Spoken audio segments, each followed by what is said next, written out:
Compañeros antorchistas de todo el país, amigas y amigos que tienen la paciencia y la bondad de escucharme.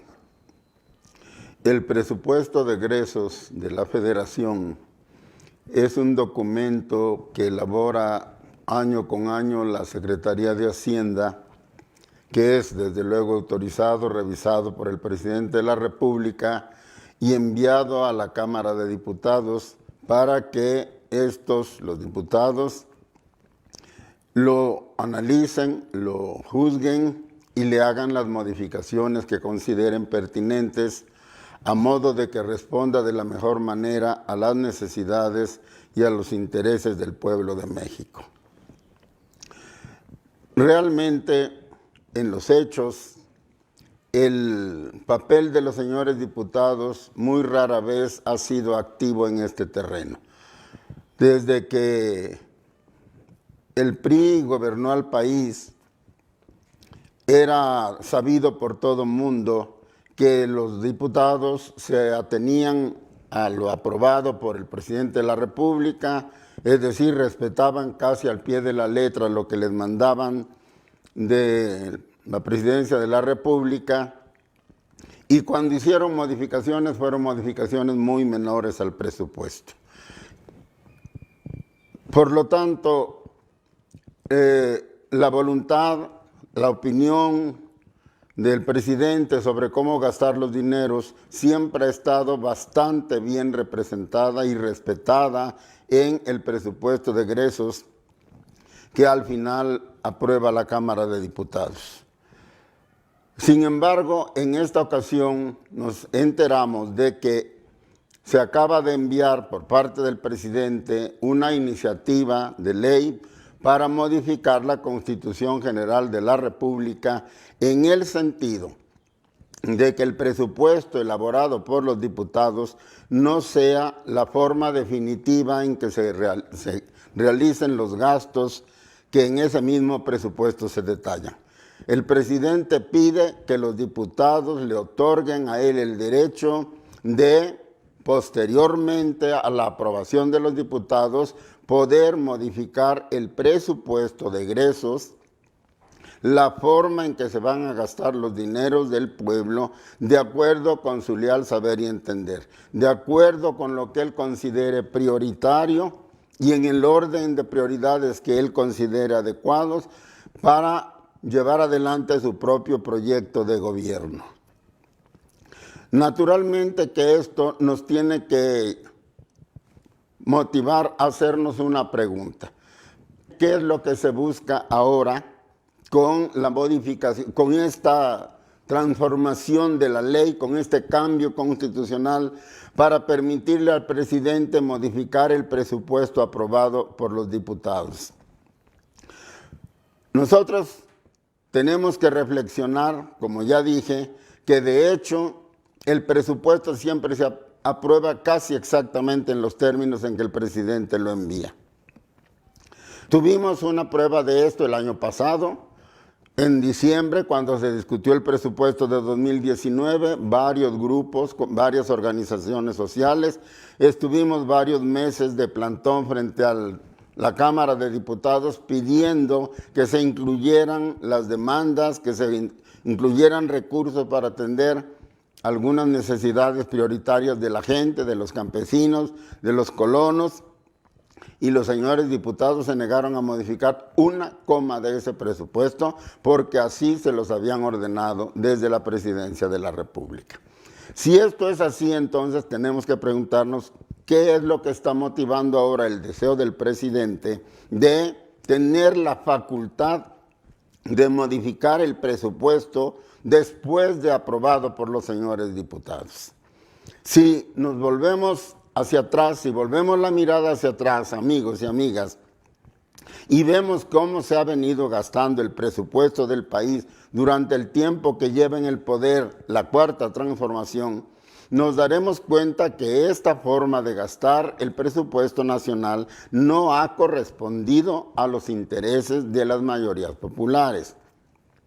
Buena parte del presupuesto se ha destinado a las obras que el presidente considera prioritarias. Él las considera prioritarias para el país. Me refiero a inversiones como la del presupuesto al aeropuerto de Santa Lucía, como el Tren Maya, como la refinería de Dos Bocas y el rescate a Pemex. Y la otra buena parte del presupuesto se ha dedicado a la ayuda, a la transferencia directa de dinero hacia los ciudadanos más desprotegidos del país a través de tarjetas que pueden hacer efectivas en algún banco, de manera que puedan ayudarse económicamente, que puedan con ese dinero solventar sus gastos más urgentes en el hogar. Pero también sabemos perfectamente bien que el padrón de los beneficiarios, de la gente a la que le está llegando ese dinero, no se levantó de una manera democrática, diría yo. No hubo una convocatoria pública para que la gente se acercara a solicitar su inclusión en el padrón de beneficiarios. Todo fue hecho de manera cautelosa por gente que incluso portaba camisetas que lo identificaban como miembro del partido en el gobierno, como miembro de Morena, y fueron seleccionando a la gente con criterio partidista. A quienes no se manifestaron abiertamente morenistas o dispuestos a apoyar a Morena en el gobierno y en las elecciones venideras, simplemente no fueron incluidos en esta lista de beneficiarios.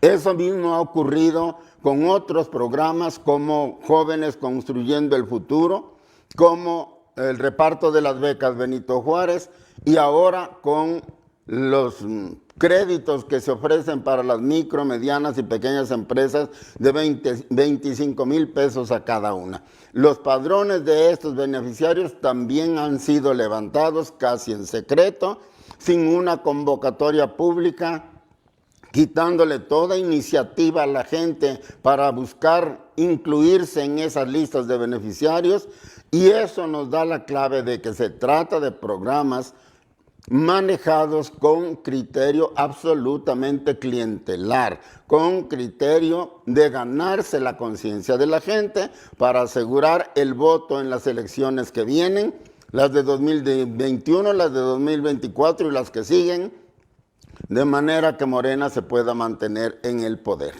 Si ahora aceptamos, si los diputados aceptan que incluso después de haber discutido, analizado y aprobado el proyecto de egresos, el presupuesto de egresos de la Federación, el presidente modifique lo que hayan hecho, a su leal saber y entender, nos arriesgamos a que el sesgo electoral de los dineros de la nación sea mayor y por lo tanto a que la oposición, a que los grupos que buscan a su vez también legítimamente figurar en la vida nacional y tener el derecho a disputarle el poder al partido que actualmente gobierna, van a quedar absolutamente nulificados. Es decir, el monopolio del poder por esta vía se ve muy agudo, muy próximo, si aceptamos que el presidente modifique contra lo dispuesto por los diputados el proyecto de egresos de la Federación. Una segunda reflexión que quiero hacer. Nosotros vivimos en una democracia de corte liberal representativa. Es decir, el pueblo no ejerce directamente el poder. El pueblo es el depositario, es el dueño originario del poder, según reza la Constitución General de la República. Y el pueblo delega este poder en los funcionarios, en los diputados, a través del voto que libremente deposita en las urnas. Según la teoría de esta democracia, entonces, el presidente es mandatario de los mexicanos. Es decir, México, el pueblo de México, es el que manda, es el que ordena y el presidente obedece a la voluntad popular. El pueblo es el mandante y el presidente el mandatario, teóricamente. Y el pueblo queda representado como tal pueblo en los señores diputados. Los diputados son el pueblo reducido a su mínima expresión. Se supone que con gente plenamente identificada con los intereses del pueblo, con gente que sabe lo que el pueblo necesita, lo que el pueblo quiere, y además sabe que el poder que ostenta se lo debe al voto popular, que el pueblo votó por ellos para que representen y defiendan sus intereses. Las funciones de los señores diputados están claramente establecidas en la Constitución General de la República. Y estas funciones no les fueron otorgadas a los señores diputados ni por el actual régimen ni por los regímenes anteriores. Esos derechos y esas funciones del Congreso y del mismo presidente de la República fueron conquistadas por el pueblo de México con sangre, con mucha sangre de mexicanos que se lanzaron a la revolución de 1910-17 para construir una república democrática liberal. Es decir, según la teoría liberal, para que haya verdadera democracia tiene que haber división de poderes. El poder ejecutivo es uno, el poder legislativo que está integrado por las dos cámaras, la de diputados y la de senadores, y el poder judicial. Ninguno de estos poderes está subordinado al otro. Son poderes autónomos, son poderes soberanos, independientes de acuerdo con la ley, y al único soberano que deben obedecer es al pueblo. Esto significa que los señores diputados no pueden ceder por sí y ante sí, sin consultar al pueblo, las funciones que el mismo pueblo les ha delegado y que están estatuidas claramente en la Constitución General de la República. Los señores diputados no pueden abdicar por su propia voluntad de las funciones que el pueblo les ha encomendado y que les tiene encomendadas permanentemente a través de la Constitución. Si lo hacen así, están traicionando la voluntad del pueblo. Están traicionando a sus mandantes que les dieron un mandato para que los representen y los defiendan, no para que les sirvan incondicionalmente a los intereses del señor presidente de la República. Yo quiero poner énfasis en esto, amigas y amigos, porque siento que casi la absoluta mayoría de los comentaristas y columnistas que se han referido a este problema critican la actitud del presidente, critican su ambición por concentrar más y más poder personal y nos advierten de que esto nos lleva directamente a la dictadura. Pero nadie dice nada o muy poco sobre la responsabilidad que en esto tiene el honorable Congreso de la Unión.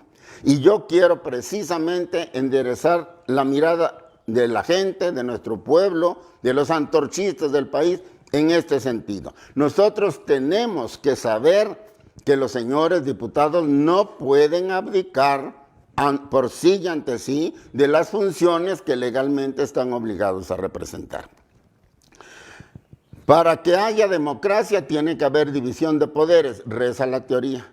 En los hechos esto no es del todo cierto, porque cuando el mismo partido controla los tres poderes, es decir, en las elecciones gana la mayoría o si no la absoluta totalidad de los diputados, de los senadores, y por lo tanto a través de ellos y del poder presidencial también el control del poder judicial, de los jueces, de los magistrados, de los ministros de la Suprema Corte.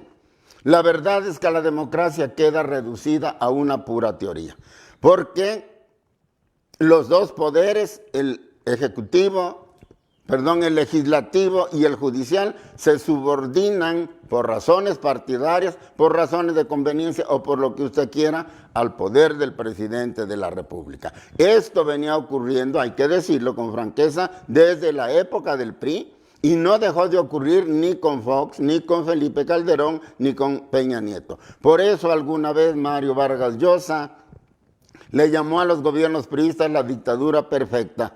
Un título, una etiqueta que tuvo mucho éxito precisamente entre los que hoy gobiernan y que mucho les sirvió para minar el prestigio del PRI, para rascarle los pies y finalmente sacarlo del poder político.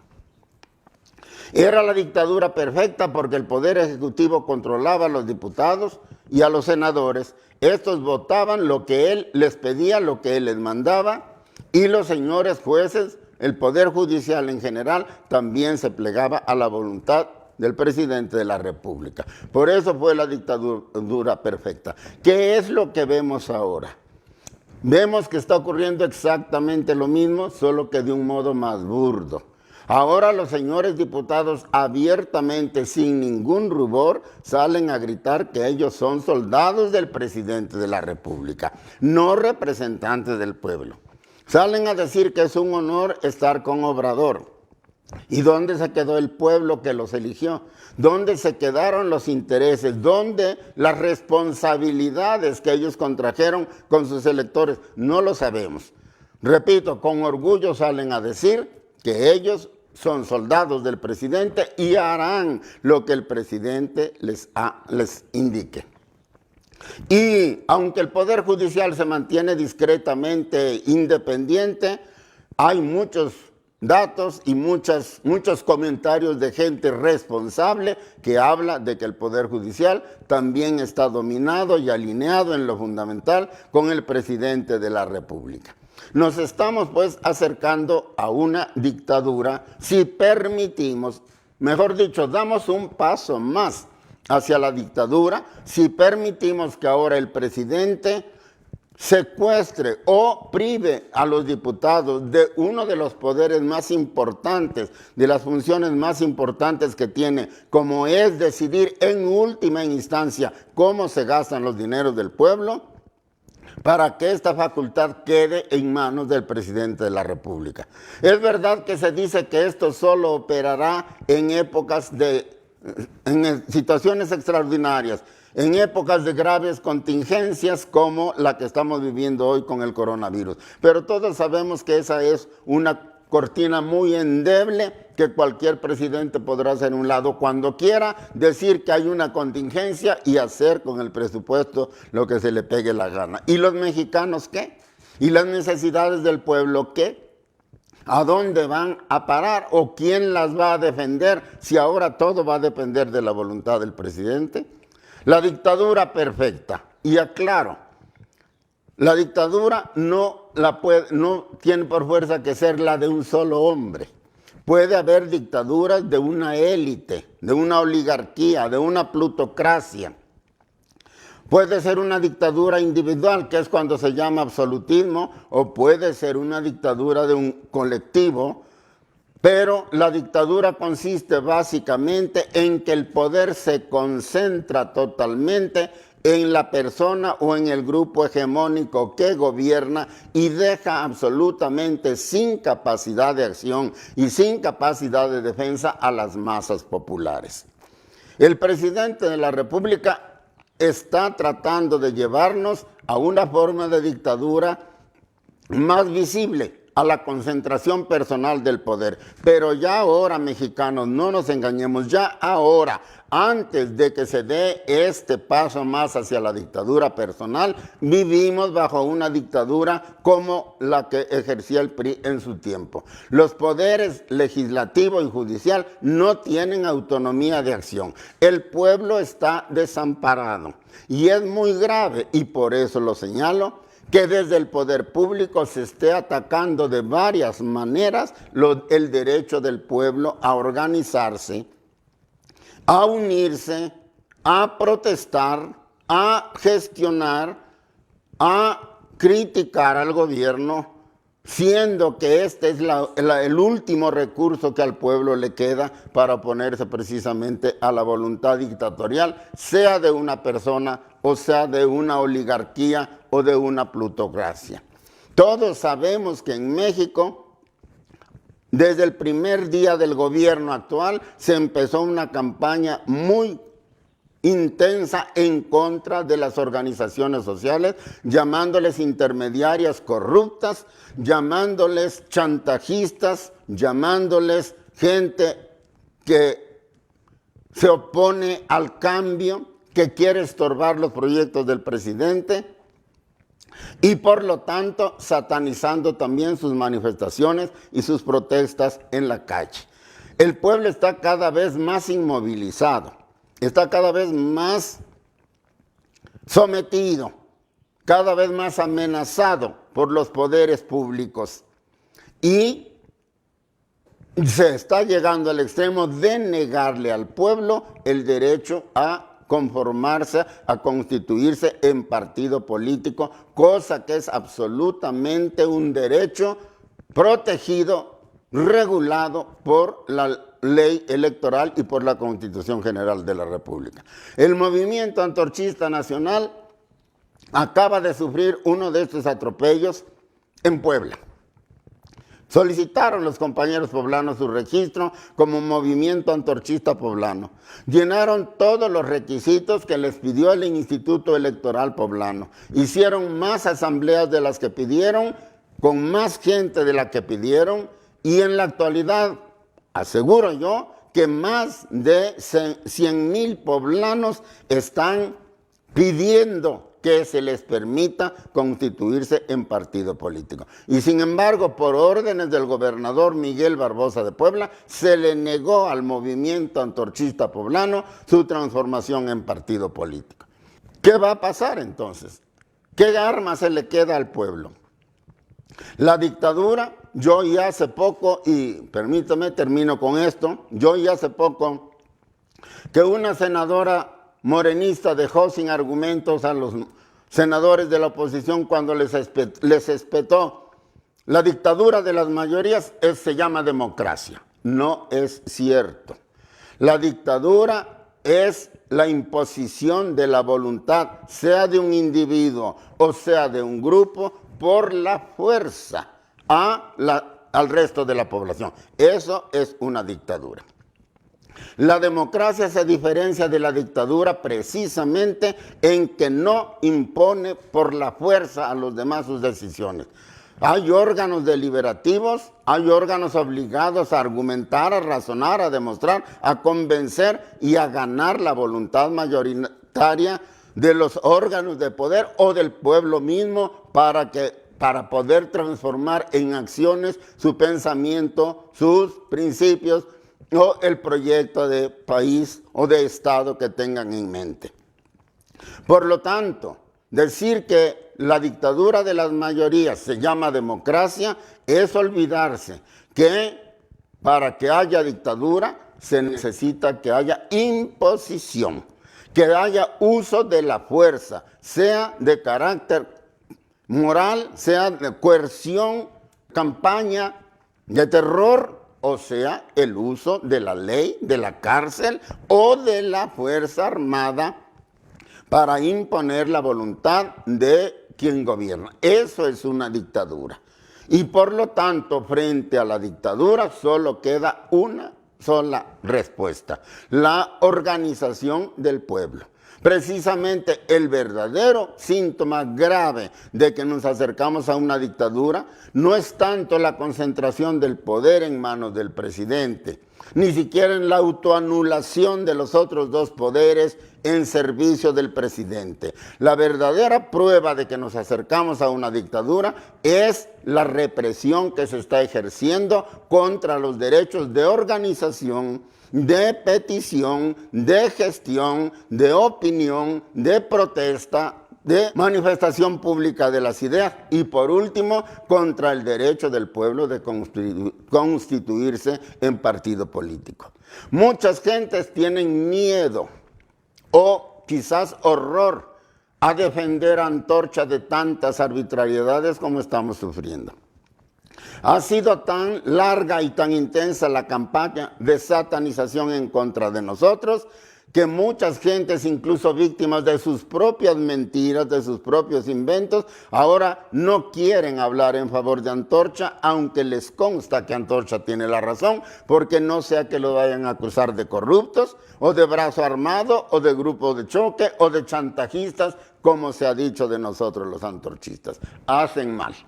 Yo los llamo a todos a que reflexionemos, a que nos demos cuenta que si llega a imponerse una verdadera dictadura en México, más abierta que hasta ahora, ellos también serán víctimas tarde o temprano de esta dictadura. Estamos a tiempo de unirnos, estamos a tiempo de dejar atrás mentiras y prejuicios para hacer frente a los peligros que amenazan a México. Ojalá que me hagan caso. Muchas gracias.